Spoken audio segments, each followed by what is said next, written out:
She walked into the visiting room expecting to kiss her husband. Instead, she pulled a gun from her purse and shot him 6 times in front of families, officers, and the prison warden herself. The room fell silent, then chaos erupted. Children screamed, guards froze, and the man she once promised to love for life lay dying on the cold floor of a prison visiting room. But this wasn't a random outburst, and it wasn't the act of a madwoman. This was a wife, Vanessa Carter, a 48-year-old mother of 2, who had spent the last 3 years driving hundreds of miles every weekend just to see her husband behind bars. She packed lunches for his visits, prayed over his sentence, and believed, down to her bones, that he would come home and start over. But that man, Marcus Carter, had been living a lie. A charming manipulator doing time for armed robbery, who was hiding something so humiliating, so personal, that when Vanessa uncovered it, she didn't scream, she didn't cry, she didn't even speak. She pulled the trigger 6 times, and standing just 10 feet away was the woman who helped him keep the secret. Deborah Hayes, a respected prison warden with a flawless record and a reputation for integrity. But that reputation, it was a mask, because what no one knew was that the affair didn't begin with the inmate. It began with a lie, a promise, and a betrayal that shattered everything Vanessa thought she knew. And it wasn't the murder that stunned investigators, it was the reason behind it. Before we dive deeper, let us know in the comments where you're watching from. We'd love to hear from you.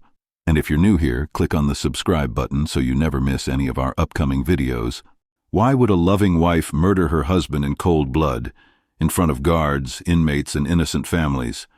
What could possibly drive a woman, who'd spent 3 years commuting hours just to hold her husband's hand across a prison table, to end his life in a room filled with cameras?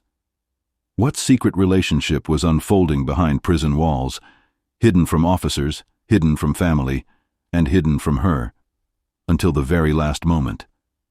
And how did one routine visit unravel a truth so devastating, so humiliating, and so personal, that it shattered not just a marriage, but the very trust she'd built her entire life around?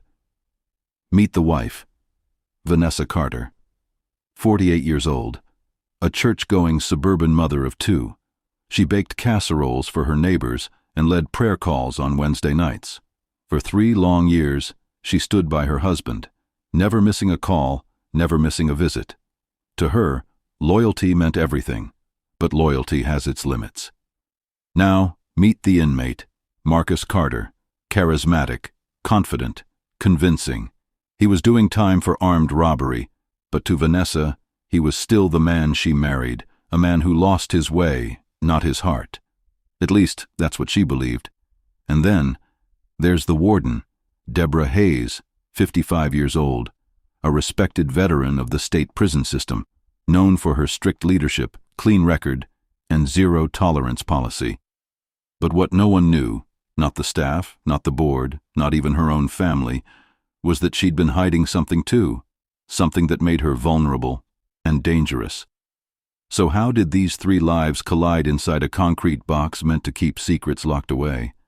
And what exactly happened in that prison that turned a loyal wife into a killer? Keep watching. The truth is more disturbing than you think. Before the prison walls, before the gunshots, and long before the betrayal, there was love. Vanessa and Marcus Carter were the kind of couple people pointed to with admiration. Church on Sundays, matching outfits on Easter, family cookouts in their backyard in suburban Georgia. They'd been married 8 years. No kids of their own yet, but they were trying. To their neighbors, they were the model black family, respectful, hard-working, God-fearing.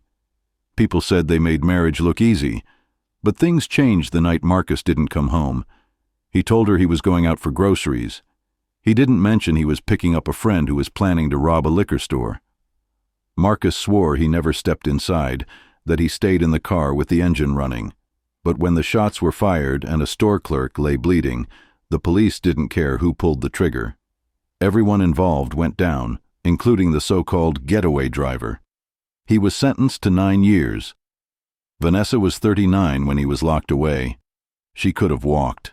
No one would have blamed her. But she didn't. Every Saturday, like clockwork, she showed up at the prison, Bible in one hand, Tupperware in the other. She waited in lines, sat through searches, hugged him under surveillance.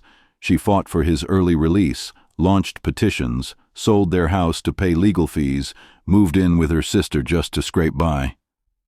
Her journal, found after the murder, read, "I'm staying loyal. No matter what they say about him, he's still my husband." But slowly, things began to shift. Marcus started to change. At first it was subtle.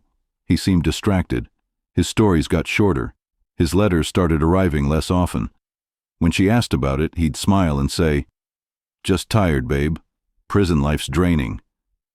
But there were moments, long silences, a cocky grin, the way he'd check the clock like he was waiting on someone else, that made her feel like a visitor, not a wife. He became more arrogant, more smug, like he was someone else in that orange jumpsuit, someone she didn't recognize. At first she blamed the prison, the stress, the loneliness, but her gut told her something else, something she didn't want to admit, even to herself. Meanwhile, behind the gates, another figure moved with quiet control, Warden Deborah Hayes. She ran the facility like a machine, strict, professional, unshakable. She didn't take bribes, didn't play politics. Ivy League educated, with 2 decades of correctional experience under her belt, she was beloved by staff and respected by the board. But she was also a mystery. No family photos in her office, no wedding ring, no gossip from the guards, just her clipboard, and her power. Some called her married to the job, others whispered that she liked it that way. Alone, untouchable. But Warden Hayes had secrets too, and slowly, their worlds began to tangle in ways no one could have predicted. It was a Tuesday, unusual for Vanessa. She always came on Saturdays, always. But that morning, she woke up early, didn't tell her sister where she was going, didn't call ahead to let Marcus know. She just packed a container of his favorite smothered chicken and okra, did her hair, applied light makeup, put on the perfume he used to love, the one he said reminded him of their first date, and got in her car. She wanted to surprise him, maybe reignite something, maybe shake the feeling that something wasn't right. It was supposed to be a visit filled with smiles, warmth, maybe even forgiveness. Instead, it became the last day of his life. Vanessa cleared security without issue. The officers greeted her by name. She was familiar to everyone by now. She walked through those long, sterile hallways, clutching her food container and her small black purse. Then she entered the visiting room. And everything stopped. Across the room, she saw Marcus. But he wasn't alone. He was standing beside Warden Hayes. Close, too close. His hand brushed hers, lightly, intentionally. Then he leaned in and whispered something. And the warden smiled. A real soft smile. Not professional, not polite. Personal, intimate. Then she turned and walked away like nothing happened. Vanessa's knees buckled, but she kept walking. Her heels echoed against the tile floor. She reached the table. Marcus didn't look up, didn't say hello, didn't even smile. He kept his eyes on the wall behind her, silent. She sat down, waited. He cleared his throat, still didn't speak. She asked him quietly, "How long?" He said nothing. Her hands were trembling now, her voice cracked. "You and her?" Still no answer, just a smirk, barely visible, but it was there, and that was it.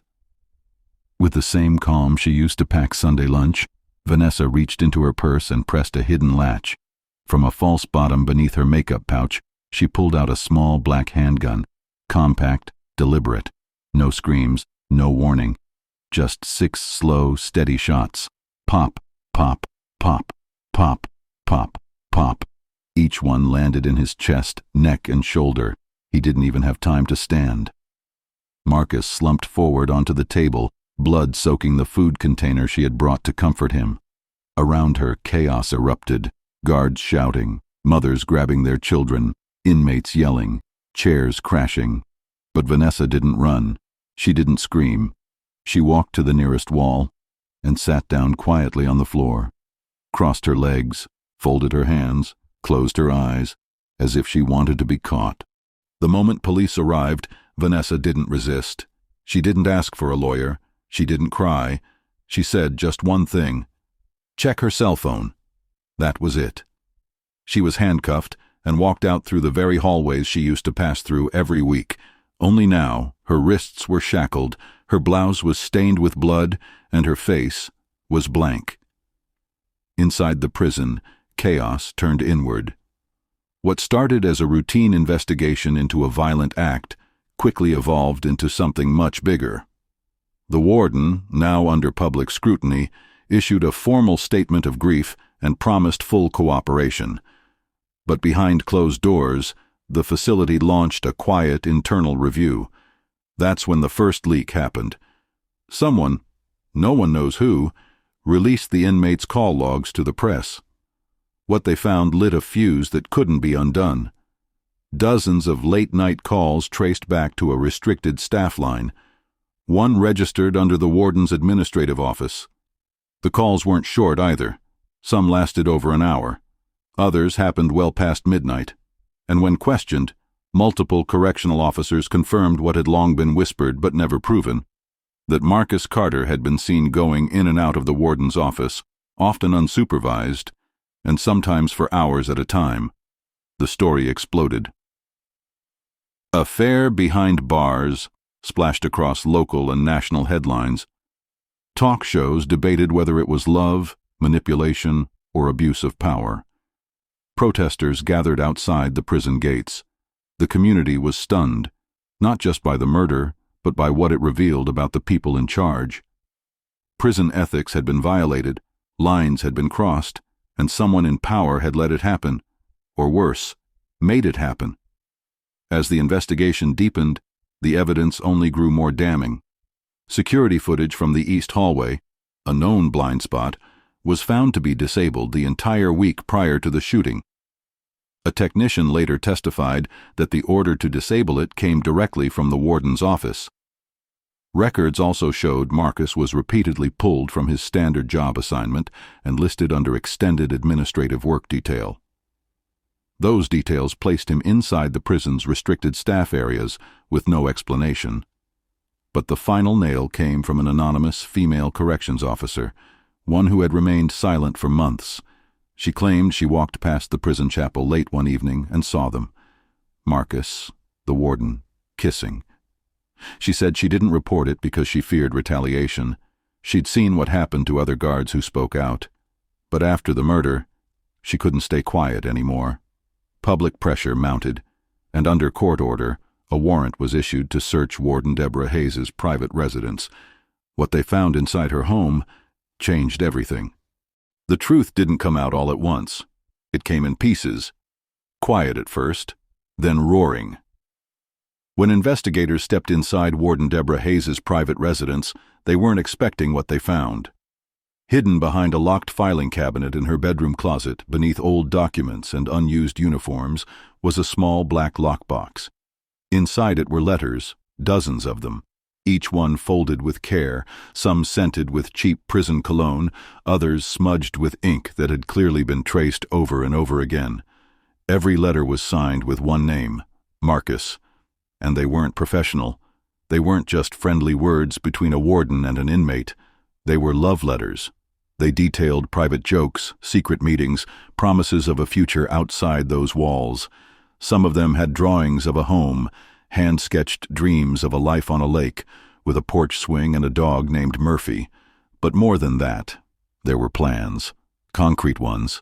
Investigators traced a series of anonymous money transfers, small at first, then increasingly generous. Payments made under a fake name were sent monthly to Marcus Carter's sister, who had been using them to pay legal fees, buy food for their mother, and deposit funds into Marcus's prison commissary account. One transaction note read, "For our future, I love you." Forensic accountants confirmed the source. Warden Hayes's personal checking account, routed through burner financial apps. hidden under layers of misdirection. The two had been in a relationship for over 14 months. The truth was undeniable now. This wasn't a one-time mistake. It wasn't a lapse in judgment. It was a full-blown affair, hidden behind bars, nurtured in blind spots, built on secrecy and power. But the most disturbing part? They weren't just lovers. They were planning a life together. Marcus had filed for early release 6 months prior to the murder. His record inside was spotless, thanks in part to cushy work assignments quietly authorized by Hayes. On paper, he looked like a reformed man, respectful, focused, responsible. And sitting on the parole board was Warden Deborah Hayes, who gave a glowing personal recommendation on his behalf. Had he lived just 6 more weeks, he might have walked free, straight into her arms. The courtroom was standing room only when the trial began. The press had turned the case into national news. Everyone wanted to hear from the woman who had once been called the most loyal wife in Georgia. Vanessa Carter took the stand in silence. She wore no makeup, no tears, just a steady, haunted gaze. In her hand she held a single page from her old prayer journal, crinkled, fragile, ink faded from time and touch. She read slowly, each word cutting deeper than the last. I gave him my life, my time, my future. I fought for him when no one else would. I believed him when everyone told me to leave. I sold the only home I had to pay for his freedom. I loved him with everything I had, and he gave himself to someone else. And not just anyone, the woman who was supposed to protect us all. She gave him the one thing I never could, my soul. Because when he betrayed me with her, I didn't just lose a husband, I lost myself. Gasps filled the room. One juror wiped a tear. When it was Deborah Hayes' turn to speak, she said nothing. She pled the fifth. Every time a question was asked, about the letters, the phone calls, the missing security footage, the payments, she repeated the same 3 words. I plead the fifth. She never looked at Vanessa, never looked at the jury. Her face didn't flinch. But the investigation didn't stop there. As court records were opened, one more devastating detail came to light. Marcus Carter had been in communication with not just Vanessa and Deborah, but at least 4 other women, all from different correctional facilities. 3 were volunteers who had written to him through outreach programs. 1 was a junior corrections officer from a nearby prison. Each one believed they were in a special, private relationship with him. Each one had love letters. Each one had promises. He told one woman he wanted to have children with her, told another he'd already picked out her engagement ring, promised a third that he would take her to the Bahamas the day after his release. And to all of them, he said the same thing. You're the only one. It wasn't just betrayal, it was strategy. Marcus had been manipulating not just the women in his life, but the entire prison system. He'd built an invisible web, one made of charm, lies, and just enough truth to make every woman believe she was the center of his world. He played the role of devoted husband, of reformed inmate, of vulnerable lover. And everyone believed him. Vanessa believed him. Deborah believed him. Even the state believed him. And in the end, it cost him everything. He didn't die as a victim. He died as a man who played too many hearts, told too many lies, and finally ran out of places to hide. The courtroom fell silent when the final letters were read aloud. Each woman walked away with the same question echoing in their minds. Was I ever enough? And maybe that was the real tragedy, not just that a man was murdered, but that so many people were never truly loved. Just when the headlines began to fade and the public was starting to turn the page, the story delivered one final twist, one final blow, the kind of revelation that silences a room and leaves even the most seasoned investigators shaken. 5 days before her trial was set to begin, Deborah Hayes, the former warden once known for her impeccable discipline, clean record, and unshakable authority, was found dead inside her home. The house was quiet. Her car still parked neatly in the driveway. No sign of forced entry. No noise complaints from the neighbors. Just the sound of a television still humming low in the background, and a single note resting beside an unopened bottle of sleeping pills. The note read, "I gave up everything for a man who gave me nothing." There was no goodbye, no apology, no explanation, just that one line. Investigators found her slumped on the living room sofa, a photograph of Marcus tucked between the pages of a romance novel on the coffee table. Her autopsy confirmed what most already suspected: suicide. The pressure, the scandal, the shame. It had all collapsed in on itself. The woman who once walked prison corridors with authority and precision had died alone, in silence, surrounded by the weight of secrets that never should have existed. But even that wasn't the end. Days after her death, a former inmate who had once shared a cell with Marcus Carter came forward. At first, authorities were skeptical, but then he produced a detailed statement, one that echoed a pattern investigators had already begun to suspect. According to the ex-cellmate, Marcus often bragged about his ability to manipulate women, especially women in power. "Women are easy in prison," he'd say. "The ones with something to prove are the ones who fall the hardest. You give them attention, make them feel needed, tell them they're different, and they'll hand you everything: their time, their money, their body, their career." The man went on to say that Marcus never talked about love, only leverage. Everything was calculated, from the letters to the late-night calls to the long stares across the visiting room table. He wasn't in love, the man said. He was in control. Marcus had done what predators do best. He used charm as a weapon, silence as a tool, and affection as bait. And it worked. It worked on Vanessa. It worked on Deborah. And, as it turned out, it worked on others too. But just when it seemed the story couldn't get darker, another twist came forward. This one from a second inmate, someone who had served time with Marcus early in his sentence, back when Vanessa was still visiting every single weekend, bringing homemade meals and clinging to the hope of reconciliation. According to this man, Marcus had once said something offhand during a card game, something he didn't think anyone would remember. "She knows," he'd said, laughing as he shuffled the deck. "Vanessa knows all of it. We've got a plan. She plays the doting wife. I play the reformed husband. The warden falls for it, and we cash in." The room had gone quiet, but Marcus didn't elaborate. He just smirked, like he always did. It was a passing comment, easy to dismiss, easy to forget. But after the murder, the trial, and Deborah's death, it took on a new meaning. A sinister one. The implications were massive. Was Vanessa really blindsided by the affair? Or was she part of the scheme from the very beginning, until she wasn't? Had she played along, feeding into Marcus's fantasy, supporting the long con, only to snap when she realized she'd been replaced by someone with more power, more access, more of him? It was never proven. Investigators found no physical evidence that she had been part of the deception from the start. No text messages, no recordings, no letters where Marcus outlined the plan directly.